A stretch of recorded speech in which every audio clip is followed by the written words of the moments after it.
സഹോദരങ്ങളെ, മഹാനായ നൂഹ് നബി അലൈഹിസ്സലാമിൻ്റെ പ്രാർത്ഥനാ വചനങ്ങളാണ് വിശുദ്ധ ഖുർആനിലൂടെ ഈ ഖുതുബയുടെ ആമുഖമായി ഇവിടെ ഓതി കേൾപ്പിക്കപ്പെട്ടത്.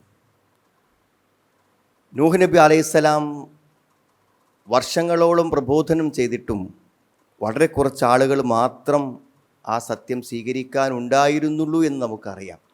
എന്നാലും ഉലുൽ അസ്മിൽപ്പെട്ട ഏറ്റവും ദൃഢമനസ്കരായ ശ്രേഷ്ഠരായ പ്രവാചകന്മാരുടെ കൂട്ടത്തിൽ തന്നെയാണ് അദ്ദേഹം പരിഗണിക്കപ്പെട്ടിട്ടുള്ളത്. നമുക്കറിയാം, അവസാന ഘട്ടത്തിൽ തൻ്റെ സമുദായത്തിൻ്റെ ദ്രോഹങ്ങളെ സഹിക്കവയ്യാത്ത ഒരവസ്ഥയിൽ അദ്ദേഹം അവരെ നശിപ്പിക്കുവാൻ വേണ്ടി അള്ളാഹുവോട് പ്രാർത്ഥിക്കുന്നുണ്ട്. ആ പ്രാർത്ഥിക്കുന്ന സമയത്ത് പറഞ്ഞ വാചകങ്ങൾ, എന്തുകൊണ്ട് അങ്ങനെ ഒരു പ്രാർത്ഥന താൻ പ്രാർത്ഥിക്കുന്നു എന്നതിൻ്റെ ന്യായം ആ വചനങ്ങളിൽ തന്നെയുണ്ട്. വഖാല നൂഹുൻ റബ്ബി ലാ തദർ അലൽ അർളി മിനൽ കാഫിരീന ദയ്യാറ.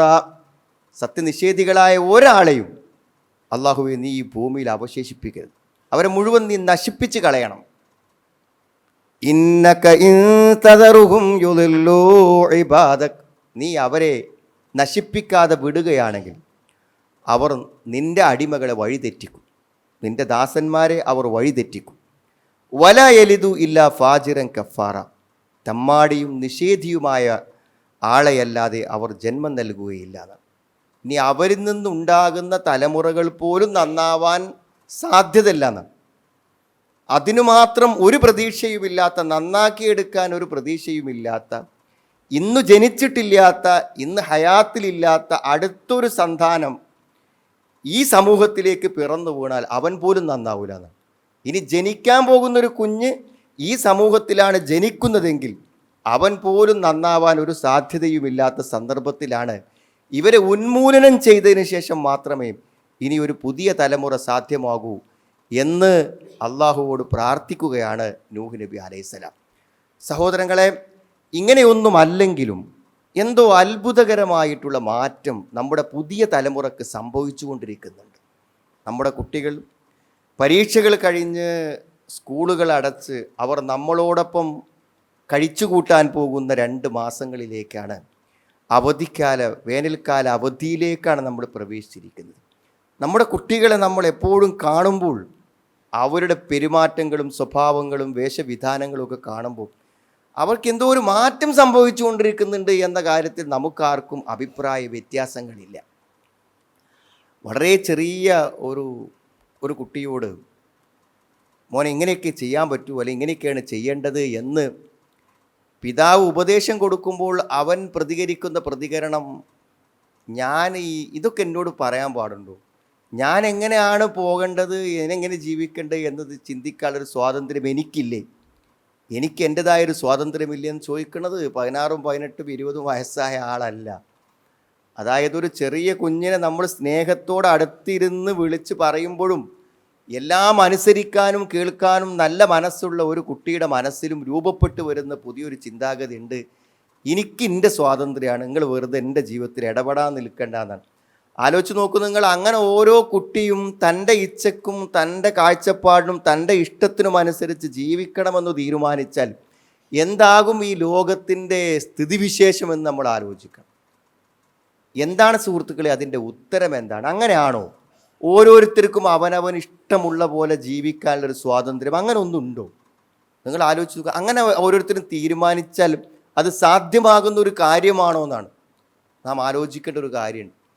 സത്യത്തിൽ ഇത് ഇസ്ലാമിക വിരുദ്ധമായ ഏറ്റവും അപകടകരമായ ഒരാശയമാണ്. മതത്തെ ഇല്ലാതാക്കാൻ പറ്റുന്ന അടിസ്ഥാനപരമായൊരു വാദമാണെന്ത്, ഞാൻ പ്രായപൂർത്തിയായ ഒരാളാണ്, അല്ലെങ്കിൽ എനിക്ക് എൻ്റെ വ്യക്തിപരമായ സ്വാതന്ത്ര്യം അനുവദിക്കണം എന്ന് പറയുന്ന വാദം എന്ന് പറഞ്ഞാൽ നമുക്കങ്ങനെ പറ്റുമോ? നമ്മുടെ സൃഷ്ടിച്ച പടച്ചോൻ, ആ പടച്ചോനെ നമ്മൾ അനുസരിക്കണ്ടേ, ആ പടച്ചവൻ്റെ നിയമങ്ങളെ നമ്മൾ അനുസരിക്കണ്ടേ. അള്ളാഹു നമുക്ക് എല്ലാ ഭൂമിയും സംവിധാനങ്ങളും ഏർപ്പെടുത്തുന്ന പടച്ചോൻ പറയുന്നത് നമ്മൾ അനുസരിക്കണ്ടേ. ഏത് സെക്കൻഡിലും നമ്മുടെ ജീവിതത്തിൽ ഇടപെടാൻ പറ്റുന്ന അള്ളാഹുവിൻ്റെ നിയമങ്ങൾ അനുസരിക്കാതിരുന്നാൽ അവൻ നമ്മുടെ മേലെടുക്കുന്ന തീരുമാനങ്ങളെ നമുക്ക് എങ്ങനെ നേരിടാൻ കഴിയും? അതുകൊണ്ട് മനുഷ്യന് തൻ്റെ സൃഷ്ടാവിന് കീഴ്പ്പെടാതിരിക്കാൻ പറ്റില്ല. അപ്പോൾ സൃഷ്ടാവിന് കീഴ്പ്പെടുമ്പോൾ പടച്ചോൻ നമ്മളോട് എന്തെങ്കിലും പറയുമ്പോൾ അത് എനിക്കൊരു സ്വാതന്ത്ര്യമല്ലേ, തിരിച്ചു ചോദിക്കാൻ പറ്റിയ കാര്യമാണോ അത്? അപ്പോൾ ആ വാദം ശരിയാണോ? വേണ്ട. നമ്മൾ വളർത്തിക്കൊണ്ടുവന്ന നമ്മുടെ മക്കളോട് നമുക്ക് പറയണ്ടേ, സാഹിബുഹുമാ ഫി ദുനിയ മാറൂഫ, ഇഹലോകത്ത് നല്ല കാര്യങ്ങൾ അവർക്ക് നിനക്ക് പറഞ്ഞു തരുന്ന, അവർ നിന്റെ നല്ല കാര്യങ്ങൾ നിനക്ക് ഉപദേശിച്ചു തരേണ്ട ആളുകളാണ് അവർ എന്ന് വിശുദ്ധ ഖുർആൻ പറയുന്നുണ്ട്. അപ്പം അത് വേണ്ടേ? അപ്പം ആ മാതാപിതാക്കൾ പറയുമ്പോൾ നിങ്ങളെന്തിന് എൻ്റെ കാര്യത്തിൽ ഇടപെടുന്നു എന്ന് മക്കൾ തിരിച്ചു ചോദിച്ചാൽ എന്തായിരിക്കും അവസ്ഥ? അതുമാത്രം മതി സുഹൃത്തുക്കൾ. ഇവിടെ രാജ്യത്തിന് നിയമങ്ങളില്ലേ? ആ നിയമ സംവിധാനങ്ങൾ പാലിക്കാതെ ഈ രാജ്യത്ത് ആർക്കെങ്കിലും ജീവിക്കാൻ പറ്റുമോ? എനിക്ക് സ്വാതന്ത്ര്യമില്ല, ഞാൻ ഇഷ്ടമുള്ളതോടെ എനിക്ക് വണ്ടി ഓടിക്കാം, എനിക്കിഷ്ടമുള്ളത് ചെയ്യാം എന്നൊരു പൗരൻ പറഞ്ഞാൽ ഒരു രാജ്യത്ത് ജീവിക്കാൻ പറ്റുമോ? സത്യത്തിൽ ഏറ്റവും അടിസ്ഥാനരഹിതമായിട്ടുള്ളൊരു കാര്യമാണ്. നമുക്കുള്ള സ്വാതന്ത്ര്യം എന്ന് പറഞ്ഞാൽ നമ്മുടെ സുരക്ഷയ്ക്കും ഈ സമൂഹത്തിൻ്റെ സുരക്ഷയ്ക്കും എല്ലാറ്റിനും ഉതകുന്ന രൂപത്തിലുള്ള എല്ലാ നിയമ സംവിധാനങ്ങളെയും പാലിച്ചുകൊണ്ടും അതിന് കീഴ്പ്പെട്ടുകൊണ്ടും മാത്രമേ മനുഷ്യന് ജീവിച്ചു പോകാൻ പറ്റുള്ളൂ. അപ്പോൾ ഇത്തരത്തിലുള്ള വാദങ്ങളും ചിന്താഗതികളും നമ്മുടെ കുട്ടികളുടെ മനസ്സിലേക്ക് വരുമ്പോൾ നിങ്ങളെല്ലാവരും ചിന്തിക്കേണ്ടത്, നാളെ നമ്മുടെ കുട്ടിയോട് അവന് ഗുണകരമായ ഒരു കാര്യം പറഞ്ഞാൽ, അവന് ദോഷകരമായ ഒരു കാര്യം വിലക്കിയാൽ അവൻ തിരിച്ചു ചോദിക്കുന്നത് എനിക്കൊരു സ്വാതന്ത്ര്യമല്ലേ, നിങ്ങൾ എന്തിനാ വെറുതെ എൻ്റെ ജീവിതത്തിൽ ഇടപെടുന്നു എന്ന് ചോദിക്കുന്ന ഒരു മനോഗതി പുതിയ തലമുറയിൽ വളർന്നു വരുന്നു. യഥാർത്ഥത്തിൽ അത് നമ്മൾ ഭീതിയോടുകൂടെ കാണേണ്ടതില്ലേ സുഹൃത്തുക്കളെ? രണ്ടാമത്തൊരു കാര്യം, മുമ്പത്തെ പോലെ അല്ലല്ലോ എന്ന് പറഞ്ഞാൽ, എൻ്റെ വീട് നല്ലൊരു സംസ്കാരമുള്ള വീടാണെങ്കിൽ എൻ്റെ വീട്ടിൽ വളരുന്ന കുട്ടി നല്ലവനായി വളരും എന്നെനിക്കൊരു പ്രതീക്ഷയുണ്ട്. എൻ്റെ നാട് നല്ലൊരു നാടാണെങ്കിൽ എൻ്റെ നാട്ടിൽ വളരുന്ന കുട്ടി ആ നാടിൻ്റെ സ്വഭാവങ്ങളും സംസ്കാരങ്ങളും വരും. എൻ്റെ മതത്തിൽ വളരുന്ന കുട്ടിക്ക് എൻ്റെ മതവും എൻ്റെ സ്വഭാവവും, അങ്ങനെയല്ല സുഹൃത്തുക്കളെ ഇപ്പോൾ സംഭവിക്കുന്നത്. നിങ്ങൾ ഏത് വീട്ടിലും ഏത് നാട്ടിൽ ജീവിച്ചാലും ലോകം ഒരു ഗ്രാമമാണിന്ന്. എല്ലാം കുട്ടികൾ കാണുകയാണ്. ഏതോ വിദേശ നാടിലുള്ള കുട്ടിയുടെ പാൻസാണ് നമ്മുടെ കുട്ടി ധരിക്കുന്നത്. അതങ്ങനെ അവിടെ എത്തിയത് സുഹൃത്തുക്കളെ. നമ്മളാരും ഇവിടെ എവിടെയും കണ്ടിട്ടില്ല. ആ പാൻസാണ് അവൻ, ആ ടീഷർട്ടാണ് അവൻ ധരിക്കുന്നത്. ആണിനും പെണ്ണിനും വേറെ വേറെ വേഷങ്ങളില്ല, യൂണിസെക്സ് ആണ്. എല്ലാ ആളുകൾക്കും ഒരേ വേഷം. എത്ര പെട്ടെന്നാണ് മാറുന്നു നിങ്ങൾക്കറിയും. വേഷവിധാനങ്ങളിൽ വരുന്ന മാറ്റം എത്ര പെട്ടെന്നാണ് നമ്മൾ ആലോചിക്കണം. ഇതൊക്കെ നമ്മുടെ വീട്ടിലെത്തിയിട്ടുണ്ട്, നമ്മൾ അറിയാതിരിക്കുക. നമ്മുടെ വീട്ടിൽ ഇതെല്ലാം നമ്മൾ അറിയാതെ വന്നുകൊണ്ടിരിക്കുന്നുണ്ട്. കാരണം കാഴ്ചപ്പാട് മാറാൻ. പണ്ടൊരു കുട്ടി പ്രേമിച്ചാൽ ആ പ്രേമിച്ചവൾ എവിടെയെന്ന് വെച്ചാൽ അയൽപക്കത്തോ തൻ്റെ സ്കൂളിൽ പഠിക്കുന്ന കുട്ടിയോ കോളേജിൽ പഠിക്കുന്ന കുട്ടിയോ അല്ലെങ്കിൽ ഒരു മലയാളിയോ കേരളക്കാരനോ ആകാം. ഇന്ന് പ്രേമിക്കുന്ന കുട്ടിയുടെ ഏത് കുട്ടിയാണ് പ്രേമിച്ചത്? അത് വിദേശിയാണ്. ഏതു നാട്ടിൽ നിന്നും പ്രേമിക്കാം, ഏത് നാട്ടിലും ബന്ധങ്ങളുണ്ടാകാം, ഏത് നാടിൻ്റെ വേഷവും ധരിക്കാം, ഏത് നാടിൻ്റെ ഭക്ഷണവും ആവാം എന്ന് പറഞ്ഞാൽ ലോകം തുറന്നു വെക്കപ്പെട്ടിരിക്കുകയാണ്. അതുകൊണ്ട് സാഹചര്യങ്ങൾ കൊണ്ട് നമ്മുടെ കുട്ടികൾ നന്നായി പോകുമെന്ന് വിചാരിച്ച് നിർഭയത്വത്തോടെ ഇരിക്കാൻ പറ്റുന്ന ഒരു കാലഘട്ടത്തിലല്ല പുതിയ തലമുറയുടെ ഉത്തരവാദിത്തമുള്ള ഞാനും നിങ്ങളും എന്ന് നമ്മൾ ആലോചിക്കണം. മാത്രമല്ല സുഹൃത്തുക്കളെ, കുട്ടികളിൽ ഈ ആശയബോധവൽക്കരണങ്ങൾ തികച്ചും അവർക്ക് വിനാശകരമായ ചിന്താഗതികൾ അവരിലുണ്ടായിട്ടുണ്ട്.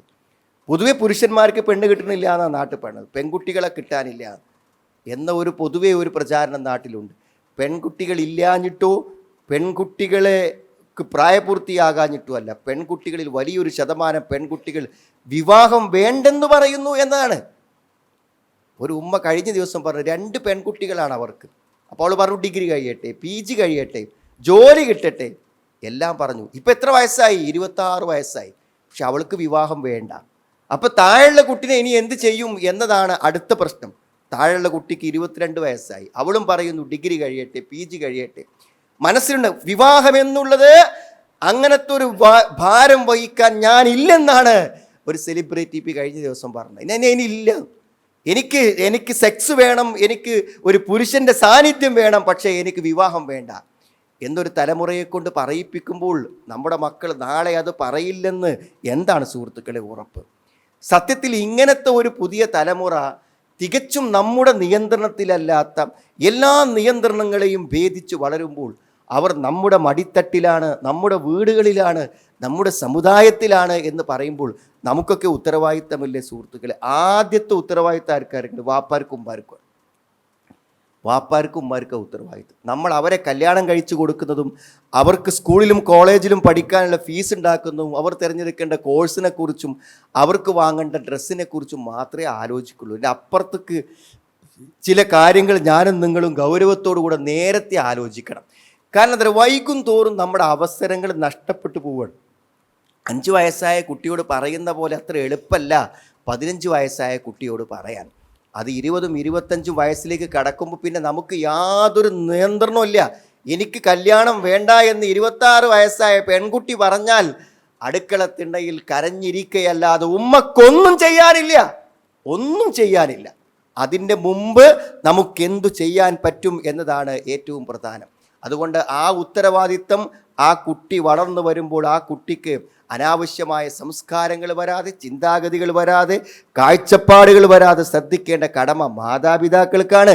യാ അയ്യുഹല്ലദീന ആമനൂ ഖൂ അൻഫുസകും വഅഹ്ലീകും നാറാ. അള്ളാൻ്റെ കൽപ്പനയാണ് അത്, വിശ്വസിയുടെ നിങ്ങൾ നിങ്ങളെയും നിങ്ങളുടെ കുടുംബത്തിനെയും നരകത്തു നിന്ന് രക്ഷപ്പെടുത്തണം എന്നാണ്. മനുഷ്യരെയും കല്ലുകളെയും കത്തുന്ന നരകത്തു നിന്ന് രക്ഷപ്പെടുത്തണം എന്ന അള്ളാഹ് നമ്മളോട് പറഞ്ഞ ഒരു കൽപ്പനയാണ്. മാത്രമല്ല റസൂലുള്ളാഹി പറഞ്ഞു, ഒരു പുരുഷൻ എന്താണ്, ഭരണാധികാരിയാണ്. ആരെ? അഖില ബൈത്തിഹി, അവൻ്റെ കുടുംബത്തിൻ്റെ, മസ്ഊലുൻ അൻഹും, അവരെക്കുറിച്ച് അവൻ ചോദിക്കപ്പെടും. വൽ മർഅത്തു, സ്ത്രീയെക്കുറിച്ച് പറഞ്ഞപ്പോൾ, ഉമ്മനെക്കുറിച്ച് പറഞ്ഞപ്പോൾ എന്താ പറഞ്ഞത് നിങ്ങൾ?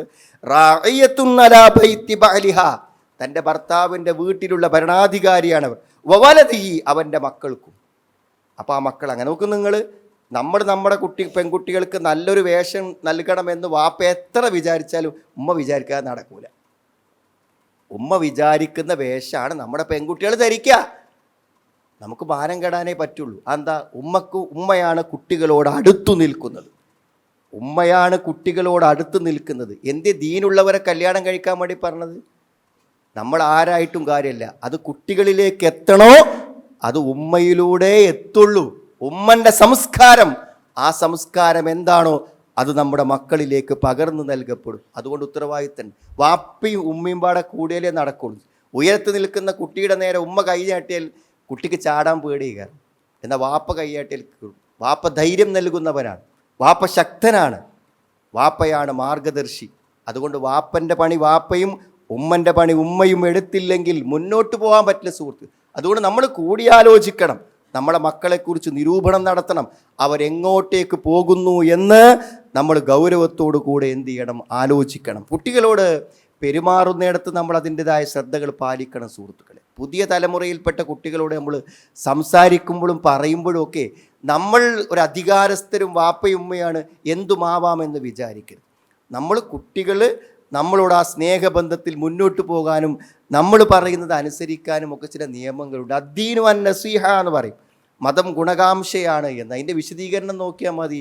എന്താ മതം ഗുണകാംക്ഷയാണെന്ന് പറഞ്ഞാൽ, ആരോടെങ്കിലും നിങ്ങൾ മതം പറയുമ്പോൾ അല്ലെങ്കിൽ ഒരു നന്മ പറഞ്ഞു കൊടുക്കുന്ന സമയത്ത് അത് തൻ്റെ ഗുണത്തിന് വേണ്ടിയാണ് എന്ന് അവൻ ഒരിക്കലും തോന്നുന്ന വിധത്തിലേ പറയാവൂ എന്നാണ്.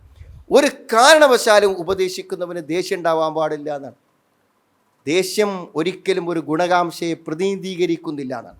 അതൊരു പ്രതികാരത്തെയോ അല്ലെങ്കിൽ അവഹേളനത്തെയോ അല്ലെങ്കിൽ തൻ്റെ ഒരു മനസ്സിൻ്റെ ഒരു വികാരത്തെയൊക്കെ പ്രതിനിധീകരിക്കും. അതല്ലാതെ എന്നോടുള്ളൊരു ഗുണം കൊണ്ട് പറയുകയാണെന്ന് ദേഷ്യപ്പെട്ട് പറയുന്ന ഒരാളെ വാക്കുകളെ കാണാൻ പറ്റില്ല. അതുകൊണ്ട് നമ്മുടെ മക്കളെ കാര്യത്തിൽ ഉത്തരവാദിത്തം കാണിക്കുകയും അവരെ മുന്നോട്ട് കൊണ്ടുപോകുന്ന കാര്യത്തിൽ നമ്മൾ നല്ല സാഹചര്യങ്ങൾ ഉണ്ടാക്കുകയും വേണം. അതുകൊണ്ട് മൊബൈൽ ഫോണുകളിലൂടെ ലോകം അവരെ മുമ്പിൽ തുറന്ന് വെക്കപ്പെട്ടിരിക്കുകയാണ്. മനസ്സിലായി? ആ ലോകത്ത് എന്ത് കാണണം, എന്ത് കണ്ടുകൂടാ, എങ്ങനെ പോകണം എന്നതിനെക്കുറിച്ചുള്ള ശരിയായ കാഴ്ചപ്പാട് നമ്മൾ എന്ത് ചെയ്യണം? ഉണ്ടാക്കി കൊടുക്കണം. സോഷ്യൽ മീഡിയ കുട്ടിക്കളിയല്ല എന്ന് പറഞ്ഞൊരു പ്രമേയം, നമ്മുടെ പ്രബോധന സംബന്ധമായൊരു പ്രമേയം നമ്മൾ കണ്ടു. എന്താപ്പാ പറഞ്ഞതിൻ്റെ അർത്ഥം എന്ന് പറഞ്ഞാൽ, ഒരു മൊബൈൽ ഫോൺ എന്ന് പറഞ്ഞാൽ 24 മണിക്കൂറും ഒരു ഫോണിലിരിക്കുന്ന ഒരു കുട്ടി എങ്ങോട്ടേക്ക് പോകുമെന്ന് സുഹൃത്തുക്കളെ നമുക്ക് നിർവചിക്കാൻ പോലും പറ്റില്ല.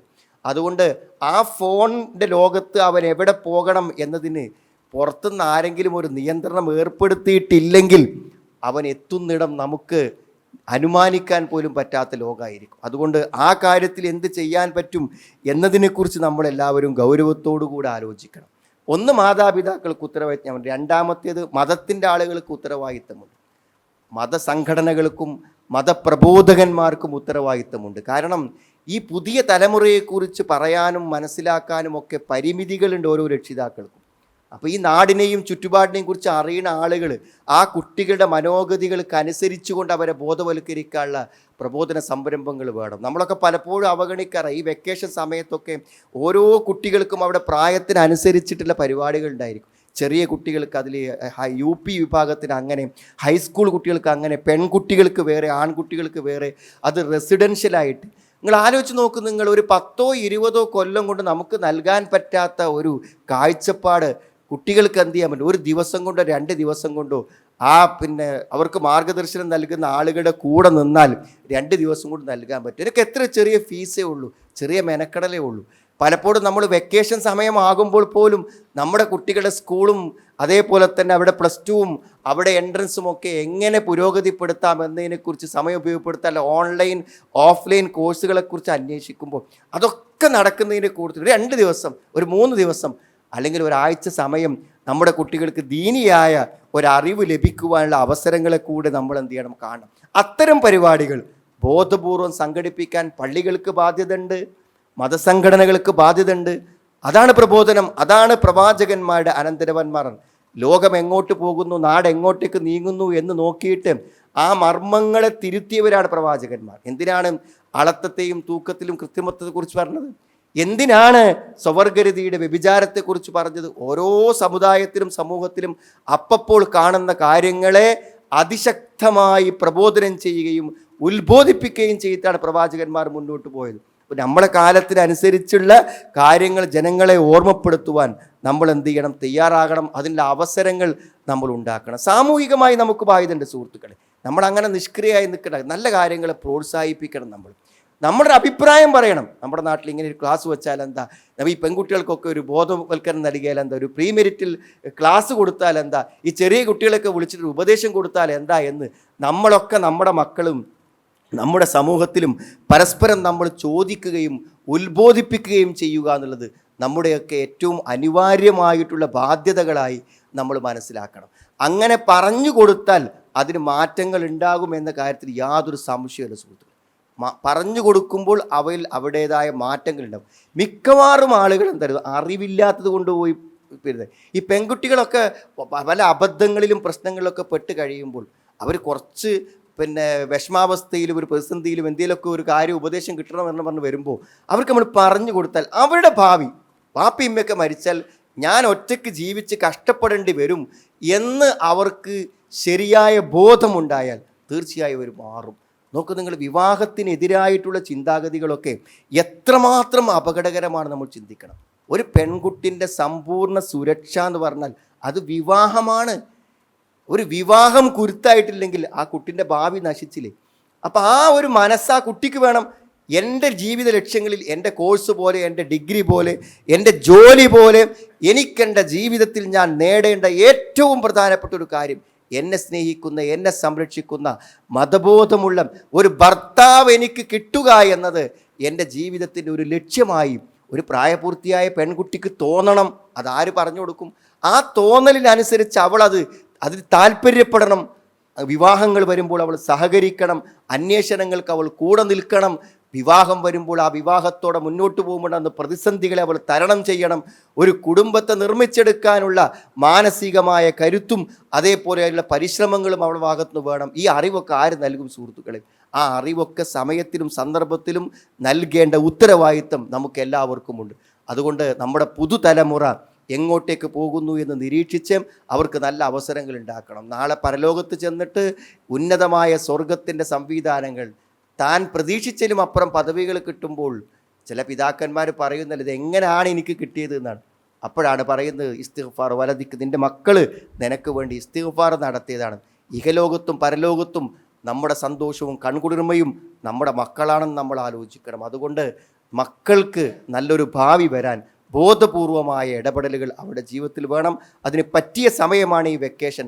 അതുകൊണ്ട് നിങ്ങളുടെ കുട്ടിക്ക് എന്താണോ പ്രായം, ആ പ്രായമനുസരിച്ച് ഈ കുട്ടിക്ക് 2 മാസത്തിലിടക്ക് അവൻ്റെ മനസ്സിൽ തട്ടുന്ന, അവൻ്റെ ജീവിത വീക്ഷണങ്ങളെ രൂപപ്പെടുത്തുന്ന ഒരു കാഴ്ചപ്പാട് അവന് നൽകാൻ എനിക്ക് എന്തു ചെയ്യാൻ പറ്റും എന്നതിനെക്കുറിച്ചും ഓരോ രക്ഷിതാക്കളും ഉത്തരവാദിത്ത ബോധത്തോടു കൂടെ തന്നെ ചിന്തിക്കേണ്ടതുണ്ട്. അള്ളാഹു അത്തരത്തിൽ ദീനുള്ള കാഴ്ചപ്പാടുകളുള്ള നന്മയുള്ള നല്ലൊരു ഭാവി തലമുറയായി മക്കളെ മാറ്റാൻ അള്ളാഹു തൗഫീക്ക് പ്രദാനം ചെയ്യുമാറാവും. അൽഹംദുലില്ലാഹ് ഹംദൻ കസീറൻ തുയ്യിബൻ ബാറകൻ ഫീഹി വസല്ലല്ലാഹു അലാ മുഹമ്മദിൻ വഅലാ ആലിഹി വസ്ഹാബി അജ്മഈൻ അമ്മാ ബഅദ്. സഹോദരങ്ങളെ, ഒരിക്കൽ കൂടെ അള്ളാഹുവിനെ സൂക്ഷിച്ച് ജീവിക്കണമെന്ന് എന്നെയും നിങ്ങളെയും ഞാൻ ഓർമ്മപ്പെടുത്തുക. ഒരു ഇലക്ഷൻ്റെ സന്ദർഭത്തിലാണ് നമ്മളെല്ലാവരും ഉള്ളത്. സ്വാഭാവികമായും ഒരു മതേതര നാട്ടിൽ നമ്മൾ ജീവിക്കുമ്പോൾ നമ്മുടെ സമ്മതിദാനാവകാശം എന്നുള്ളത് നമ്മളെ സംബന്ധിച്ചിടത്തോളം ഒരു വലിയ ഉത്തരവാദിത്തം തന്നെയാണ്. ആലോചിച്ചും ചിന്തിച്ചും ഉപയോഗിക്കേണ്ട ഒരു കാര്യമാണ്. നമ്മൾ ഈ കേൾക്കുന്ന എല്ലാ പ്രചാരണങ്ങളും കോലാഹലങ്ങളും എല്ലാം നമ്മൾ ബൂത്തിൽ ചെല്ലുമ്പോൾ എവിടെ വോട്ട് ചെയ്യണമെന്ന നമ്മുടെ മനോഗതി തീരുമാനിപ്പിക്കാൻ വേണ്ടിയാണ് എന്ത് ചെയ്യണത്, ഈ പാട്ടും പ്രസംഗവും പ്രചാരണങ്ങളൊക്കെ ഉള്ളത്. അപ്പോൾ നമ്മൾ കാഴ്ചപ്പാടുകളിൽ നിന്നാണ് നമ്മൾ എവിടെ ചെയ്യണമെന്ന് നമ്മൾ എന്ത് ചെയ്യേണ്ടത് തീരുമാനിക്കേണ്ടത്. ഏറ്റവും പ്രധാനം സുഹൃത്തുക്കളെ, നമ്മളുടെ അക്കൗണ്ടിലേക്ക് എത്ര പൈസ വരും എന്നുള്ളതോ അല്ലെങ്കിൽ എന്ത് ആനുകൂല്യങ്ങൾ കിട്ടും എന്നതിലൊക്കെ ഉപരി നമ്മുടെ നിലനിൽപ്പാണ്, നമ്മുടെ സുരക്ഷയാണ് ഏറ്റവും പ്രധാനം. നമ്മുടെ വ്യക്തിപരമായ, നമ്മുടെ കുടുംബപരമായ, നമ്മുടെ മതപരമായ എല്ലാ നിലക്കുള്ള അസ്തിത്വമുണ്ടല്ലോ, അത് ഒരു രാജ്യത്ത് ജീവിക്കുമ്പോൾ രാജ്യത്തിൻ്റെ ഭരണാധികാരികളിൽ നിന്ന് പ്രതീക്ഷിക്കുന്ന ഏറ്റവും പ്രധാനപ്പെട്ട ഒരു കാര്യമാണ്. ഷുഐബ് നബി അലൈഹി സ്വലാം പ്രബോധനം ചെയ്തപ്പോൾ അദ്ദേഹത്തിനെതിരെ കൊലവിളികളുമായിട്ട് ആൾക്കാർ വന്നു. ആ വന്ന ആളുകൾ അദ്ദേഹത്തോട് പറഞ്ഞൊരു കാര്യമുണ്ട്. ഖാലു യാ ഷുഐബ് മാ നഫ്ഖഉ കസീറൻ മിമ്മാ തഖൂൽ, നീ പറയണതൊന്നും ഞങ്ങൾക്ക് മനസ്സിലാവണില്ല. ഇന്നാ ലനറാക ഫീനാ ദഈഫൻ, നീ വളരെ ദുർബലനാണ്, നിന്നൊന്നും കൈകാര്യം ചെയ്യാൻ ഞങ്ങൾക്കൊന്നും ആവശ്യമില്ല, അത്ര ദുർബലനാണ് നീ. എന്നാൽ വലൗലാ റഹ്തുക, നിന്റെ കുടുംബങ്ങളില്ലായിരുന്നുവെങ്കിൽ ലറജംനാക, നിന്നെ ഞങ്ങൾ എറിഞ്ഞു കൊല്ലുമായിരുന്നു. വമാ അൻത അലൈനാ ബിഅസീസ്, നീ ഞങ്ങൾക്കൊരു പ്രശ്നമല്ല എന്നാണ് അവർ പറഞ്ഞത്. അപ്പോൾ എന്താ കൊല്ലാതിരിക്കാൻ കാരണം? അദ്ദേഹത്തിൻ്റെ ശക്തിയല്ല, അദ്ദേഹത്തിൻ്റെ കുടുംബത്തിൻ്റെ ശക്തിയാണ്.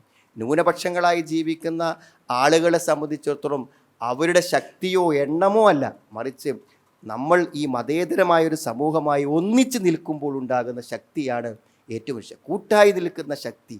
എല്ലാം മറന്ന് ഒന്നിച്ച് നിൽക്കുമ്പോഴുണ്ടാകുന്നൊരു ശക്തി ഉണ്ടല്ലോ, ആ ശക്തിയാണ് ഒരു മതേതര നാട്ടിൽ എല്ലാ മതങ്ങളും നിലനിന്ന് പോകുന്നതിൻ്റെ ഏറ്റവും പ്രധാനപ്പെട്ട കാര്യം. അതുകൊണ്ട് നമ്മുടെ എല്ലാ നിലക്കുമുള്ള നമ്മുടെ നാടിൻ്റെയും നമ്മുടെ മതത്തിൻ്റെയും എല്ലാറ്റിൻ്റെയും ഗുണകരമായ ഭാവിയെ മുൻനിർത്തിക്കൊണ്ട് നമ്മൾ ഒരു തീരുമാനം പറയുകയാണ് നമ്മുടെ രാജ്യത്തിൻ്റെ കാര്യത്തിൽ.